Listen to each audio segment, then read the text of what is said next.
In this video, we're going to reveal how Native Americans turned impossible winters into lovely holidays through revolutionary food techniques. These incredible cultures mastered food preservation techniques so advanced that European explorers couldn't believe what they were seeing. They turned bison into energy bars that lasted for years, stored enough food underground to feed entire villages through 6-month winters, and created agricultural systems that science is only now beginning to understand. From the frozen Arctic to the scorching Southwest, indigenous peoples didn't just endure winter, they mastered it. Let's discover the ingenious food strategies that kept entire civilizations thriving when nature seemed determined to wipe them out. Thriving against the odds. Across the North American continent, indigenous peoples faced some of the most unforgiving winter conditions imaginable. From blizzards that buried entire villages to temperatures that could freeze exposed skin in minutes, these extreme seasons tested human resilience in profound ways.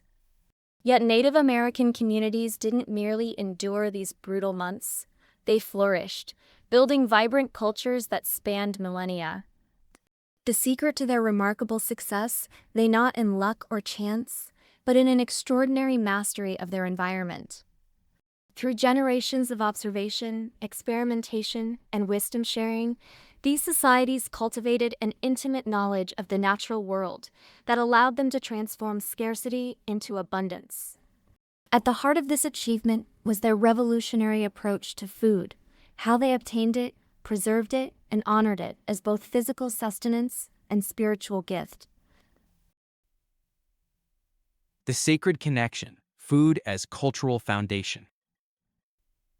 Before exploring specific techniques, it's essential to understand that for Native American peoples, food represented far more than calories and nutrition. Every seed planted, every animal hunted, and every berry gathered was part of a sacred relationship with the earth. This spiritual dimension infused their entire approach to survival, ensuring that they took only what was needed and gave thanks for every blessing received. Ceremonies of gratitude. Indigenous communities performed elaborate rituals before embarking on hunting expeditions. These ceremonies weren't mere superstition, but reflected a profound philosophical understanding. Humans were not masters of nature, but participants in an intricate web of life. After successful hunts, tribes honored the spirits of animals who had given their lives, believing this respect ensured continued abundance for future generations. Harvest celebrations marked the culmination of the agricultural year, combining joyous feasting with solemn thanksgiving. These gatherings, held as autumn's colors deepened and the first frost approached, served multiple purposes. They reinforced community solidarity, passed down traditional knowledge through storytelling and song, and spiritually prepared people for the challenges ahead. Winter gatherings, preserving knowledge through story. When snow blanketed the land and outdoor work became impossible, families congregated in their dwellings for extended periods. These winter months became prime opportunities for cultural transmission. Elders recounted creation stories, shared survival wisdom, and taught younger generations the skills they would need. Around crackling fires, with dried meat and preserved food sustaining them, communities strengthened the bonds that would help them survive, not just physically, but culturally. Geographic diversity, tailoring strategies to the land. The ingenuity of Native American winter survival becomes even more impressive when we consider the vast environmental differences across the continent. Each region demanded distinct approaches, and indigenous peoples developed sophisticated solutions perfectly adapted to their specific circumstances. The frozen North, Arctic and subarctic adaptations. In the far northern reaches, where winter darkness stretched for months and temperatures plummeted to life-threatening extremes, groups like the Inuit, Yupik, and Cree faced perhaps the harshest conditions on the planet. Their survival depended almost entirely on marine mammals and large terrestrial animals. Seals provided more than meat. Their blubber offered the high-fat calories absolutely essential for generating body heat in sub-zero conditions. Whales, when successfully hunted, could sustain entire communities for extended periods. Caribou migrations were tracked with astronomical precision, and their meat, hides, and bones were utilized with remarkable efficiency, nothing wasted. The permafrost itself became a natural freezer. These northern peoples dug deep storage pits into the frozen ground, creating caches where meat could be preserved indefinitely. Some groups also practiced controlled fermentation, burying fish or seal in the ground where cold temperatures and naturally occurring bacteria created nutrient-rich preserved foods that could be consumed throughout winter. Eastern woodlands, forest abundance, and agricultural innovation. The dense forests stretching from the Great Lakes to the Atlantic coast offered a dramatically different environment.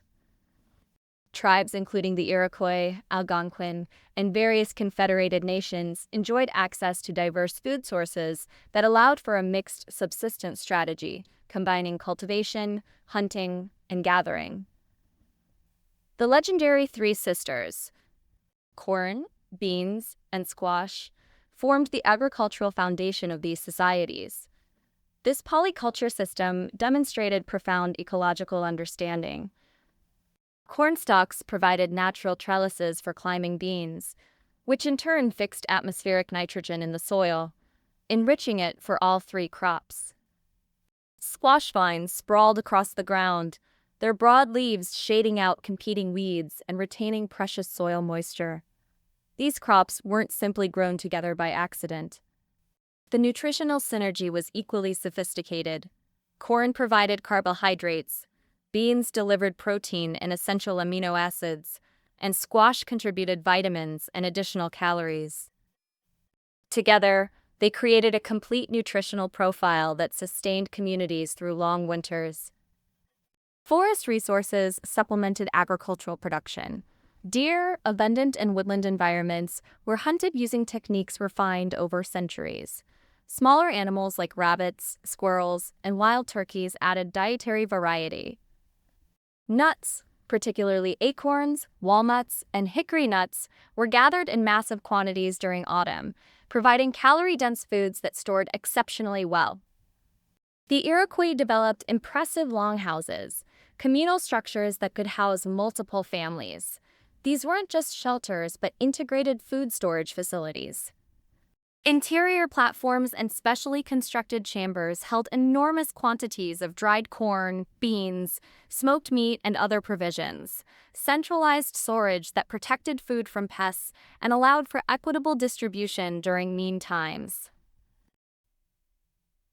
The Great Plains, following the bison. On the vast grasslands, life revolved around the immense bison herds that once numbered in the tens of millions. Tribes like the Lakota, Cheyenne, and Blackfeet developed highly mobile lifestyles that followed these animals through their seasonal migrations. Summer and early autumn were critical periods for bison hunting. Large communal hunts brought together hundreds of people in coordinated efforts. Techniques included constructing elaborate drive systems where animals were funneled toward cliffs or into natural corrals. A single successful hunt could yield enough meat to sustain a band through the entire winter. Every part of the bison was utilized with extraordinary efficiency. Beyond meat for eating, hides became clothing, shelter coverings, and blankets. Bones were fashioned into tools, sinews provided cordage and thread, and even horns and hooves found uses. This total utilization reflected both practical necessity and spiritual respect for the animal's sacrifice. The arid Southwest, engineering water in the desert. In the seemingly inhospitable deserts and mazes of the Southwest, Pueblo peoples and the Navajo created agricultural systems that still astound modern engineers. Winter in these regions brought not crushing cold like the North, but a dry season when water became scarce and growing conditions ceased. These communities built sophisticated irrigation networks, channeling precious water from seasonal streams to carefully terraced fields. They cultivated drought-resistant varieties of corn, beans, and squash, specially adapted to desert conditions, crops that could produce yields with minimal moisture. Massive underground storage facilities, some carved directly into cliff faces, protected harvested crops from heat, moisture fluctuations, and pests. These granaries could hold years' worth of food, providing insurance against droughts and failed harvests. Wild foods supplemented agriculture. Prickly pear cactus fruits, piñon nuts, mesquite beans, and small game like rabbits and quail all contributed to winter diets. Preservation mastery, extending summer's bounty. The ability to preserve food was perhaps the single most critical factor determining whether communities thrived or perished during winter. Native Americans developed numerous preservation techniques, each suited to different foods and environmental conditions. Drying and dehydration, the universal method. Removing moisture from food prevents bacterial growth and dramatically extends shelf life. This fundamental principle was exploited through various drying techniques across all regions. Meat was sliced into thin strips and either sun-dried in arid climates or hung near fires in more humid regions. The drying process concentrated flavors and nutrients while reducing weight dramatically, critical for nomadic peoples who needed portable food supplies. Fish, particularly salmon in Pacific Northwest rivers, was split and hung on elaborate drying racks, creating supplies that could last for months. Plant foods were similarly preserved. Berries were spread on bark sheets or woven mats and dried in the sun. Corn was left on the cob until completely dry, then removed and stored in waterproof containers. Root vegetables were sliced and dried, reducing their volume while preserving most nutritional value. Smoking, adding flavor and protection. While drying alone could preserve food, smoking added additional benefits. The smoke created an antimicrobial barrier on the food's surface, further preventing spoilage. Different woods imparted distinct flavors: alder for fish in the northwest, hickory for meats in eastern forests, mesquite in the southwest. Smoking also deterred insects and other pests. Smokehouses or dedicated areas within dwellings allowed for controlled smoking over days or weeks, creating supplies of smoked salmon, venison, and other meats that were both delicious and durable. Pemmican, the ultimate survival food. Perhaps the most ingenious preservation technique was the creation of pemmican, a food so effective that it was later adopted by European explorers and fur traders. The process began with lean meat, usually bison, which was dried until completely desiccated and then pounded into a powder. This meat powder was mixed with rendered animal fat in roughly equal proportions. The fat acted as a preservative and calorie multiplier, creating an energy-dense food that could sustain people through the most demanding conditions. Finally, the bison foods entered almost several products that could not be done. Many recipes included dried berries, chokecherries, blueberries, or cranberries, which added flavor, vitamins, and natural antioxidants that further extended shelf life. Pemmican could be stored for years without refrigeration. It was lightweight, portable, and nutritionally complete, providing protein, fats, and carbohydrates in one package. For Plains tribes especially, pemmican represented the difference between survival and starvation during harsh winters or long journeys. Fermentation, controlled decomposition. While it might seem counterintuitive to modern sensibilities, controlled fermentation was another valuable preservation method, particularly in northern regions. The Inuit and related groups would bury fish, seal, or bird carcasses in pits, sometimes wrapped in sealskins. The cold environment and anaerobic conditions created by burial allowed beneficial bacteria to ferment the meat while preventing dangerous pathogens from developing. The resulting food, while pungent to outsiders, was highly nutritious and easier to digest than fresh meat in cold conditions.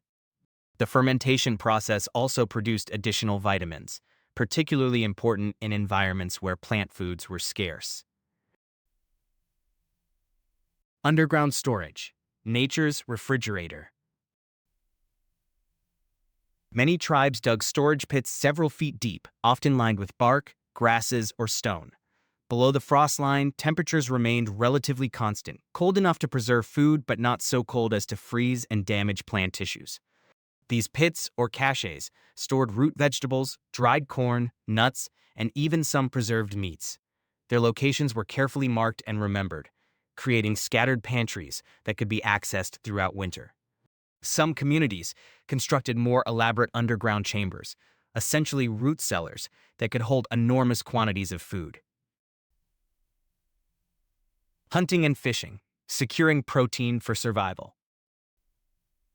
While preserved plant foods formed the caloric foundation for many groups, protein from animals was essential for complete nutrition and winter survival. Different regions employed distinct hunting and fishing strategies. Large game, the prize of the hunt.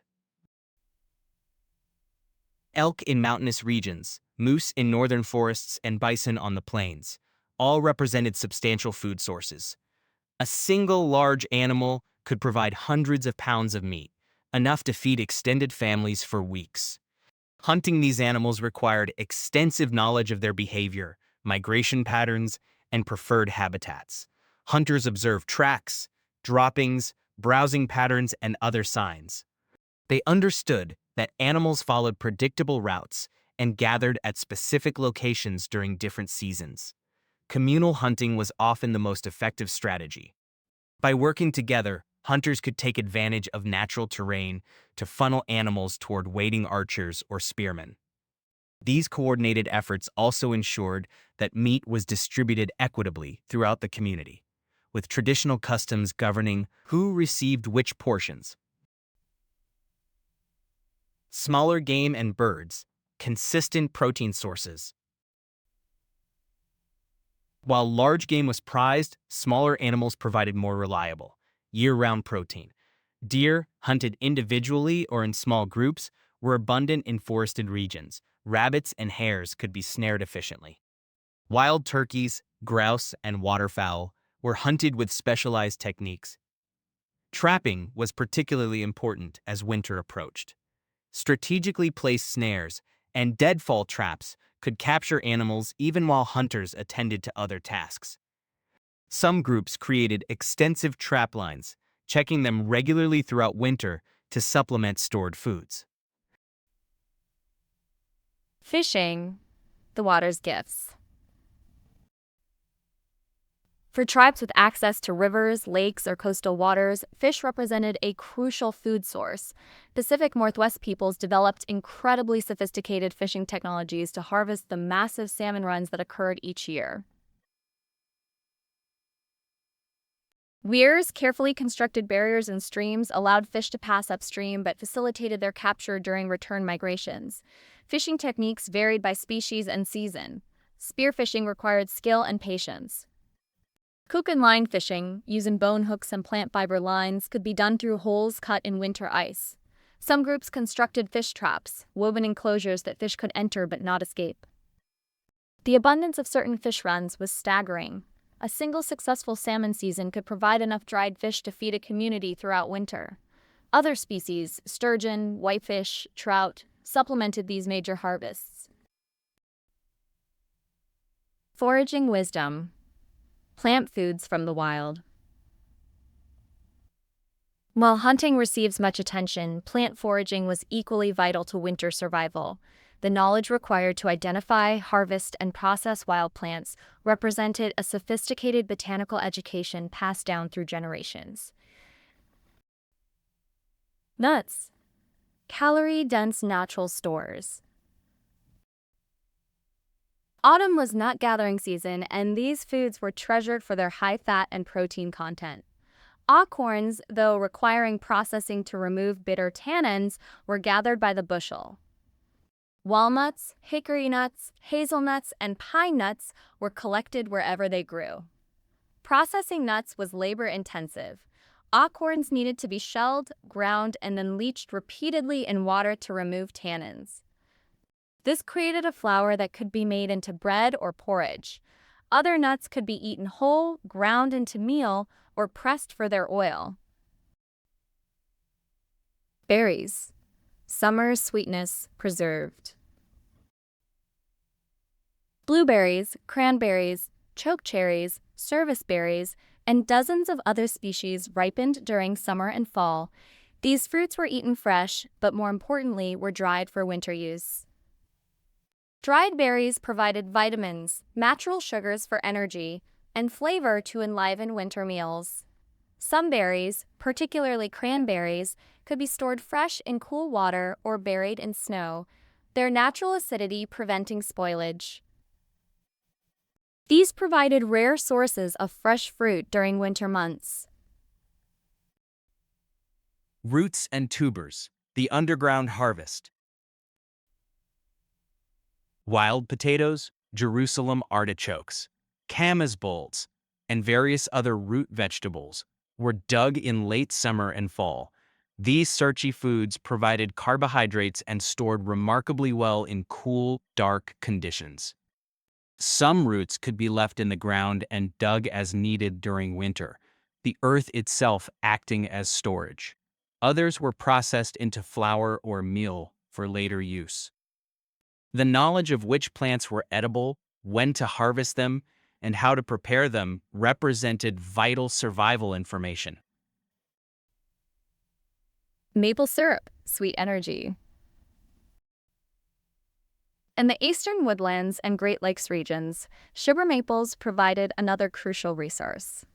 In late winter and early spring, when stored foods were running low, these trees could be tapped for their sweet sap. The sap was collected in birch bark containers and boiled down to create maple syrup or further reduced to maple sugar. This provided concentrated calories at a critical time of year and could be stored for use throughout the following winter.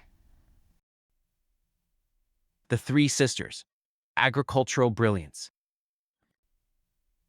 For agricultural societies, the cultivation of corn, beans, and squash represented a triumph of botanical knowledge and ecological understanding that sustained millions of people across the continent. Corn, the staple grain. Multiple varieties of corn were developed for different environments and purposes. Flint corn, with its hard kernels, stored exceptionally well. Flour corn was easier to grind. Sweet corn could be eaten fresh. Popcorn provided a treat and could be ground into meal. After harvest, corn was dried thoroughly on the cob, then removed and stored in large containers or specialized structures. It could be ground into cornmeal for bread, porridge, or hominy. Whole kernels could be boiled into stews or soaked and prepared in numerous ways. Beans, the protein complement. Beans provided essential amino acids that complemented corn's protein, creating together a nutritionally complete food. Dozens of varieties were cultivated, from small tepary beans in the southwest to large kidney beans in the east. After drying, beans could be stored for years without losing nutritional value. They were versatile in cooking, added to stews, ground into paste, or sprouted during winter to provide fresh greens. Squash, vitamins and variety. Winter squash varieties developed thick, hard skins that allowed them to be stored for months in cool locations. Butternut, acorn, Hubbard, and punctive varieties all found favor with different groups. Squash could be eaten fresh, dried in strips, or prepared in numerous ways. The seeds were roasted and eaten, providing additional protein and fat. Some varieties could be stored whole well into spring, providing fresh vegetables when other supplies were exhausted. Intercropping innovation. The genius of growing these three crops together went beyond mutual support during the growing season. The practice also reflected sustainable agriculture that could be maintained indefinitely without depleting soil fertility, a lesson modern agriculture is only now relearning. Seasonal cycles, planning for scarcity. Success in winter survival required thinking and planning months in advance. Native American societies operated according to well-understood seasonal cycles that dictated when different food procurement activities occurred. Spring, renewal, and early harvests.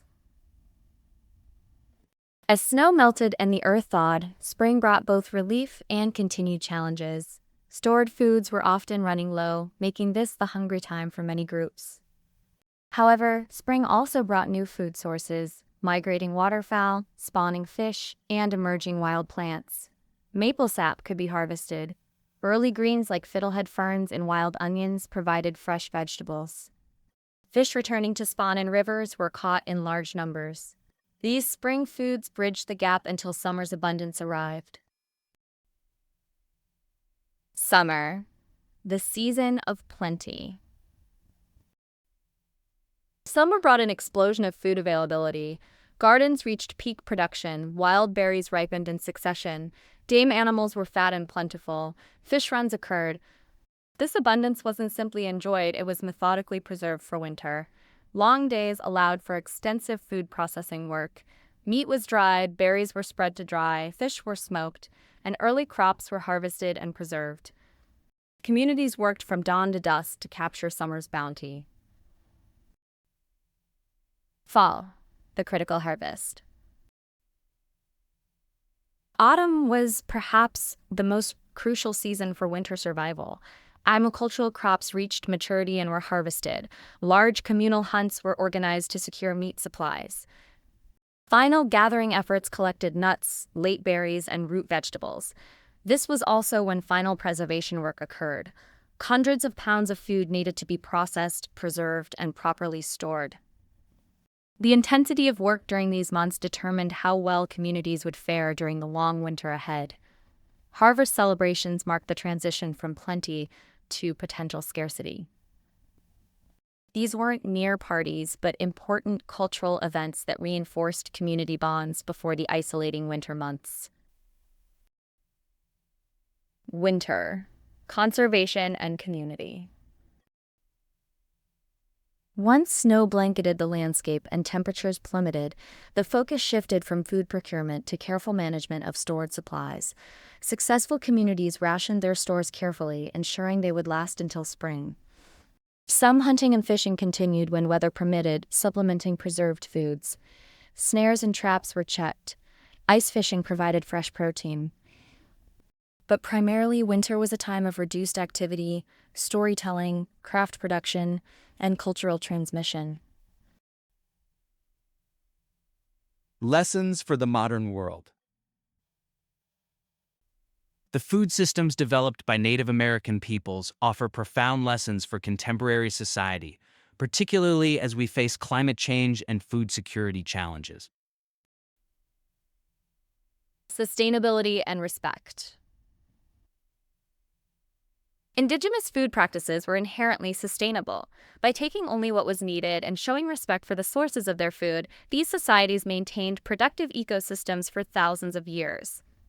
This contrasts sharply with modern industrial agriculture's resource depletion and environmental degradation. Diversity is resilience. Native American diets incorporated dozens or even hundreds of different food species. This diversity provided nutritional completeness and also created resilience. If one food source failed, others remained available. Modern agriculture's reliance on just a few crop species makes our food system dangerously vulnerable. Food preservation knowledge. The preservation techniques developed by Indigenous peoples, drying, smoking, fermentation, cold storage, required no fossil fuels or industrial technology. As we seek more sustainable food systems, these time-tested methods deserve renewed attention. Community and cooperation. Food procurement, preservation, and distribution were communal activities that strengthened social bonds. In contrast, modern industrial food systems often isolate people from the sources of their sustenance and from each other. Recovering some of this communal dimension could address both food security and social fragmentation. Conclusion: honoring ancient wisdom. The story of how Native American people survived and thrived through brutal winters is ultimately a story of human ingenuity, ecological wisdom, and cultural resilience.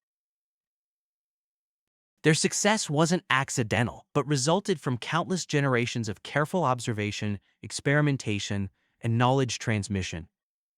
These societies developed food systems perfectly adapted to their environments, sustainable over millennia, and deeply integrated with their spiritual and cultural values. They understood that survival required not just technical knowledge, but also humility, gratitude, and respect for the natural world that sustained them. As we face our own challenges, climate instability, environmental degradation, food insecurity, the wisdom preserved in these indigenous traditions offers invaluable guidance. By studying and honoring these ancient foodways, we can learn not just about survival, but about living in greater harmony with the earth that sustains us all. The secrets of Native American winter survival remind us that human societies can thrive even in harsh conditions when they develop deep knowledge of their environment, maintain sustainable practices, and preserve strong community bonds. These lessons remain as relevant today as they were centuries ago, offering hope and practical wisdom for building more resilient, sustainable futures.